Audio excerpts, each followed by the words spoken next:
खबर हमीरपुर से है, जहां जिला सीमा से सटे लदरौर कस्बे में दुकानदार दंपति के साथ हुई मारपीट का मामला अब उपायुक्त के दरबार तक पहुंच गया है।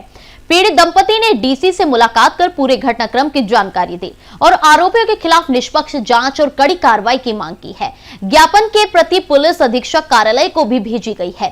पीड़ित महिला के अनुसार वह अपने पति के साथ बेटे को कॉलेज छोड़कर लौट रही थी, तभी पट्टा के पास उन्हें फोन आया। जैसे ही वे दुकान के आगे पहुंचे तो दो युवकों ने अचानक उसके पति पर डंडों से हमला कर दिया। इस हमले में दोनों को गंभीर चोटें आई हैं। वहीं महिला ने आरोप लगाया कि हमलावर उनकी दुकान के सामने किराए पर रहता है और ठेकेदारी का काम करता है। साथ ही उसके राजनीतिक संबंध भी है, जिससे मामले को दबाने की कोशिश की जा सकती है। पीड़िता ने कहा कि आरोपियों के खिलाफ अब तक कोई ठोस कार्रवाई नहीं हुई है और वे खुलेआम घूम रही हैं, जिससे आम जनता और महिलाओं की सुरक्षा पर सवाल खड़े हो रहे हैं।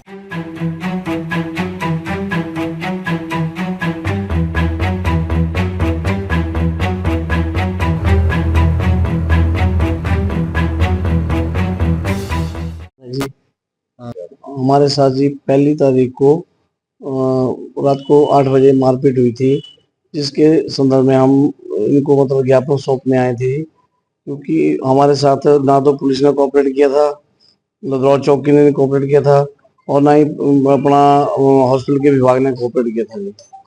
इसके लिए हम इनको ज्ञापन सौंपने आए हैं कि हमारे साथ अन्याय हो, और जहाँ पे ऐसी मतलब ये धाराएं वगैरह लगाई हैं, इन्होंने बिल्कुल ऐसी कम धाराएं लाई हैं जो कि अटेम्प्ट टू मर्डर का केस है, और धाराएं बिल्कुल नीचे लगाई हुई हैं। तो हम ये चाहते हैं कि इन धाराओं को चेंज करके आगे भी मतलब इनके ऊपर कार्रवाई की जाए जी। जिसमल कुमार और विवेक भाटिया जी। कॉन्ट्रैक्ट क्यों आपस में जो आप वो तो जी मैं शॉप करता हूँ दौर में, वो गाड़ी खड़ी करते थे वहां पे, तो शराब की बोतल वो वहां पे खाली तोड़ देता था पी के, तो वहां पे उसकी जो कांच थे वो गिरते थे, उनको मतलब हम उठाते थे 3-4 दिन से। जब हमने फुटेज में देखा तो लगा कि वो है, तो हमने उनको फोन किया, हमने उनको फिर बार बार समझाया कि मतलब ये, फिर उन्होंने सॉरी मांग ली जी। उस दिन फोन किया था तो वो ऐसी कोई बात नहीं थी। जब हम हमीरपुर गए अपनी बेटी को छोड़ने रात को संडे वाले दिन, तो वापसी आए तो उन्होंने रास्ते में मेरे को फोन किया। जब मैं पटना में पहुंचा तो उन्होंने फोन किया कि उसके बेटे ने कि अंकल मैंने आपसे मिलना है। तो हम अपने ध्यान से कि कोई सामान लेना होगा दुकान का, इसलिए मिलना होगा, लेकिन उन्होंने जैसे ही हम निकले डंडे और अपना जैसे पूरी बंदे लेके 5-6 बंदे थे साथ में, और 4 खुद थे, 9 बंदे साथ में वो आए और हमारे को पीटना शुरू कर दिया। उसकी वीडियो हमारे पास है जी, वो हमने पुलिस को सौंप दी है। हाँ जी, आगे कार्रवाई जो है वो हो रही है, लेकिन बिल्कुल स्लोली काम है जी। नीना कुमारी। क्या हुआ था जब ये घटना सामने आई, क्या हुआ था उसके बाद? सर जब हम अपनी बेटी को छोड़कर वापस आ रहे थे तो पवन के लड़के का फोन आया, जो ठेकेदारी का काम करता है पवन ना, उसके लड़के का फोन आया कि अंकल मुझे आपसे मिलना है, काम है। तो मेरे पति ने बोला कि ठीक है, आप कहाँ पे हैं? उसने पूछा। इन्होंने बोला कि बस हम पहुंचने वाले हैं। जैसे हम पहुंचे उन्होंने हमारे ऊपर हमला शुरू कर दिया, और 4-5 लड़के थे और वो उनकी पूरी फैमिली भी, और उन्होंने डंडे से मारना शुरू किया। मैंने बचाव के लिए कोशिश की तो उन्होंने मेरे को धक्का दिया, और पवन कुमार के लड़के और उनके दोस्तों ने मेरे सर पर डंडे मारे, और उन्होंने मुझे गलत तरीके से छुआ और मेरे गले का मंगलसूत्र भी छीन लिया और इनके गले की चेन भी।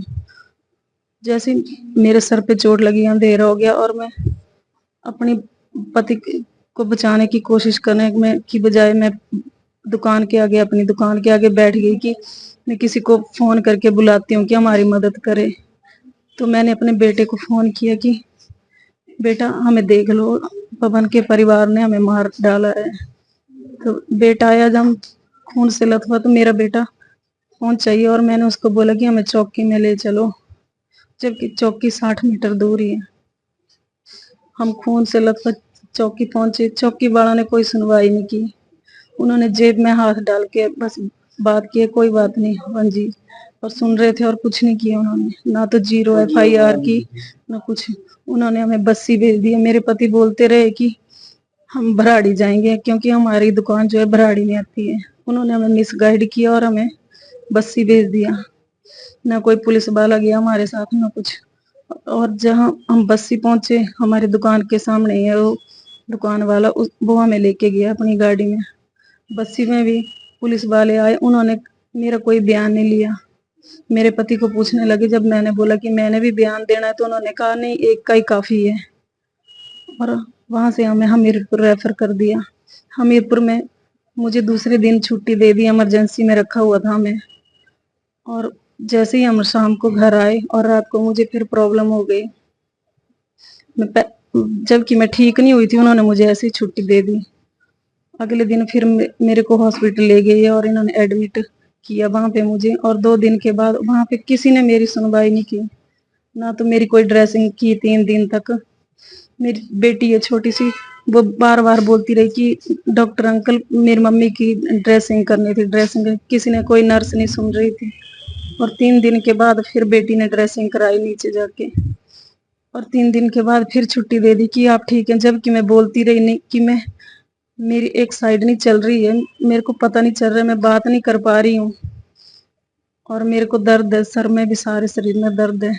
डॉक्टर ने फिर भी छुट्टी दे दी जबरदस्ती। उन्होंने कहा कि नहीं, आपको तो डिस्चार्ज कर देते हैं। जबकि मैं बोलती रही कि मेरे को प्रॉब्लम है। वो सारे, वो पवन कुमार की जो है, मतलब राजनीति में भी अच्छी पहुंच है और वो सब विभाग मिला हुआ था। तो मेरा अनुरोध है सरकार से, पब्लिक से, कि मुझे न्याय दिया जाए और मेरे पति को। और उन्होंने हमें मारने की धमकी दी है, तो न्याय की गुहार करती हूँ मैं।